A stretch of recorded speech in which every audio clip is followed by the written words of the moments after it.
राज्यातील सातारा जिल्हा बँकेचे ठराव झाले आहेत आणि शेवटी या निवडणुकीचं बिगुल वाजलं आहे। पण यावर्षी जिल्हा बँकेसाठी एक आगळा वेगळा नियम आलाय। आता या नियमामुळे मंत्री शिवेंद्रसिंहराजे भोसले, खासदार उदयनराजे भोसले, विद्यमान अध्यक्ष तथा खासदार नितीन पाटील, उपाध्यक्ष अनिल देसाई, माजी आमदार रामराजे नाईक निंबाळकर, माजी आमदार प्रभाकर घारगे यांच्यासह 10 दिग्गजांना निवडणुकीत नो एंट्री असणार आहे। आता या नेत्यांना सातारा जिल्हा बँकेच्या निवडणुकीत उतरता येणार नाही। या एका नियमामुळे दिग्गज नेते, आमदार, खासदार, मंत्री सगळेच थेट निवडणुकीच्या मैदानातून थेट बाहेर फेकले गेलेत। आता हा नियम म्हणजे जे संचालक सलग 10 वर्ष किंवा त्यापेक्षा जास्त काळ संचालक पदावर राहिलेत त्यांना आता संचालक होता येणार नाही। पण यात सर्वात महत्त्वाचं हे आहे की यंदा भाजपला स्वबळावर सातारा जिल्हा बँक ताब्यात हवी आहे। त्यासाठी मंत्री जयकुमार गोरे यांनी जिल्हा बँकेची तयारी सुद्धा सुरू केली आहे। सातारा जिल्हा बँकेचा गुलाल उधळूनच सोलापूर जिल्हा बँकेची तयारी सुरू करेन अशा प्रकारची त्यांची घोषणाही केली आहे। पण या दिग्गज नेत्यांना जरी निवडणुकीत उतरता येत नसलं तरी उरलेले दिग्गज नेते मात्र रिंगणात कायम आहेत। यात शिवसेनेचे मंत्री आणि पालकमंत्री शंभूराज देसाई, भाजपचे मंत्री जयकुमार गोरे, भाजपचे आमदार अतुल भोसले, राष्ट्रवादी काँग्रेस शरदचंद्र पवार पक्षाचे प्रदेशाध्यक्ष शशिकांत शिंदे आणि आमदार महेश शिंदे हे नेते निवडणुकीच्या रिंगणात उतरू शकतात। जरी शिवेंद्रराजे, उदयनराजे, रामराजे निवडणुकीत उतरू शकत नसतील मात्र त्यांना निवडणुकीनंतर 3 वर्षानंतर पुन्हा संचालक मंडळावर येण्याची संधी आहे। पण सध्या हा प्रश्न राहिलाच नाहीये। प्रश्न आता साताऱ्याच्या बँकेवर कोणाची सत्ता येणार हा आहे आणि जशा प्रकारे भाजप तयारी करत आहे त्यामुळं आता त्यांचेच मित्रपक्ष शिवसेना आणि राष्ट्रवादी मैदानामध्ये त्यांच्या विरोधात असणार आहेत। या जिल्हा परिषद अध्यक्ष पदाच्या निवडणुकीत झालेल्या राड्याचं पडसाद जिल्हा बँकेत उमटणार आहे।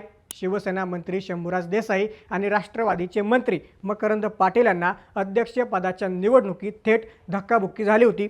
त्यावेळी बहुमत असूनही भाजपने जिल्हा परिषदेत आपल्याच मित्र पक्षांचे सदस्य फोडून अध्यक्ष बसवला। पण त्यावेळी मंत्री शंभूराज देसाई आणि मकरंद पाटलांनी सांगितलं होतं की याचा योग्य वेळी बदला घेतला जाईल। त्यामुळं आता सातारा जिल्हा परिषदेत राष्ट्रवादी आणि शिवसेना भाजपला एकटी पाडणार अशी चर्चा सुरू आहे। यातच पालकमंत्री शंभूराज देसाईंनी ज्येष्ठ नेते शरद पवारांची भेट घेतली आहे। आता ही भेट जिल्हा बँकेसाठीच होती असं बोललं जातंय। यासाठी आता सगळेच नेते जोरदार तयारी करतायत। नक्की काय घडतंय? देसाई आणि पाटील यावेळेस तरी बदला घेतील की नाही, की जयकुमार गोरे पुन्हा एकदा गुलाल उधळतील? जाणून घेऊया या व्हिडिओच्या माध्यमातून। नमस्कार, मी महेश नाकाडे आणि तुम्ही पाहताय थोडक्यात। सातारा जिल्हा मध्यवर्ती सहकारी बँकेच्या निवडणुकीसाठी जिल्ह्यात 2011 ठराव झाले आहेत। त्यामुळं बँकेच्या निवडणूक प्रक्रियेला आता वेग आला आहे। काही महिन्यांपूर्वी साताऱ्याच्या जिल्हा परिषद अध्यक्षपदाची निवडणूक पार पडली होती। त्या निवडणुकीत भाजपने प्रचंड पोलीस प्रशासनाचा वापर केला होता। या निवडणुकीत राष्ट्रवादी आणि शिवसेनेकडे स्पष्ट बहुमत होतं तर भाजप बहुमतापासून दूर होती। पण मंत्री जयकुमार गोरे, मंत्री शिवेंद्रसिंहराजे भोसले यांनी या निवडणुकीत मोठी खेळी केली। त्यांनी थेट राष्ट्रवादी आणि शिवसेनेचे सदस्य फोडले। तसंच मंत्री देसाई आणि मकरंद पाटलांना तर जिल्हा परिषद येण्यासाठी सुद्धा रोखण्यात आलं होतं। पुढे मतदान प्रक्रियेनंतर थेट मंत्री शंभूराज देसाई आणि मंत्री मकरंद पाटलांना धक्काबुक्की झाली होती। शंभूराज देसाईंना तर दुखापत सुद्धा झाली होती। पुढे याचा मुद्दा स्वतः उपमुख्यमंत्री एकनाथ शिंदेंनी विधान परिषदेमध्ये मांडला। त्यानंतर मंत्री शंभूराज देसाईंनी भाजपवर गुंडगिरीचा आरोप केला।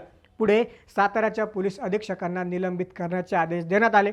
राष्ट्रवादी आणि शिवसेनेकडे बहुमत असून सुद्धा भाजप आणि जयकुमार गोरेंनी साताऱ्यावर आपला झेंडा फडकवला। पण त्यावेळी भाजपकडून ज्या जिल्हा परिषदेच्या अध्यक्ष झाल्या त्या शिवसेनेचे आमदार महेश शिंदे यांच्या पत्नी होत्या। म्हणजे आमदार शिवसेनेचे आणि पत्नी भाजपकडून जिल्हा परिषद अध्यक्षा। पण पुढे मंत्री शंभूराज देसाई आणि मकरंद पाटील यांनी सांगितलं की या अपमानाचा बदला योग्य वेळी घेतला जाईल। पुढे स्थानिक स्वराज्य संस्थांच्या विधान परिषद निवडणुका पार पडल्या। या निवडणुकीत राष्ट्रवादी आणि शिवसेना भाजप उमेदवाराला पराभूत करतील अशी शक्यता वर्तवण्यात येत होती। पण त्यावेळी सुद्धा मंत्री जयकुमार गोरेंनी एक खेळी खेळली। त्यांनी थेट मुख्यमंत्री देवेंद्र फडणवीस, उपमुख्यमंत्री एकनाथ शिंदे आणि उपमुख्यमंत्री सुनेत्रा पवार यांना निवडणुकीत हस्तक्षेप करायला लावला। पुढे नाईलाजानं का होईना पण शंभूराज देसाई आणि मकरंद पाटलांना भाजप उमेदवाराला मदत करावी लागली आणि भाजप उमेदवार विजय झाला।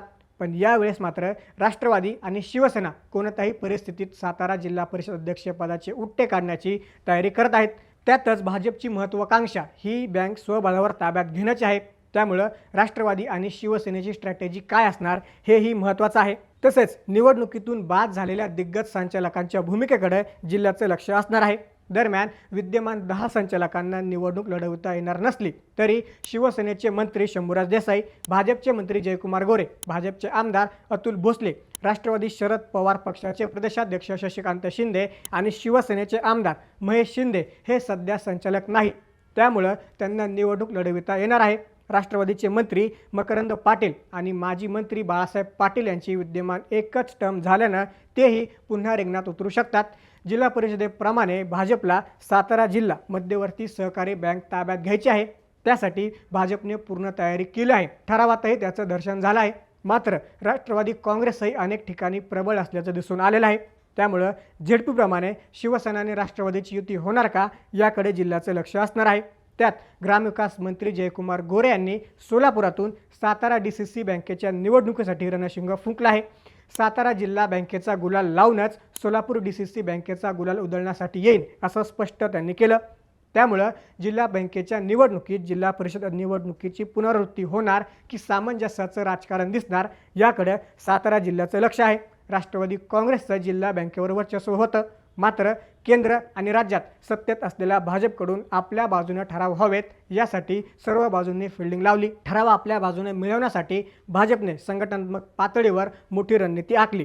सध्या तरी बँकेवर भाजपचं वर्चस्व दिसत आहे, पण आगामी काळात नक्की काय घडामोडी घडतात याकडे संपूर्ण सातारा जिल्ह्याचं लक्ष लागलेलं असणार आहे। या सर्व घडामोडींबद्दल तुम्हाला काय वाटतं? बँकेवर नक्की कोणाचं वर्चस्व येईल, भाजप की शिवसेना राष्ट्रवादी? आम्हाला कमेंट्समध्ये नक्की सांगा। अशाच राजकीय घडामोडी जाणून घेण्यासाठी थोडक्यातला नक्की सबस्क्राईब करा।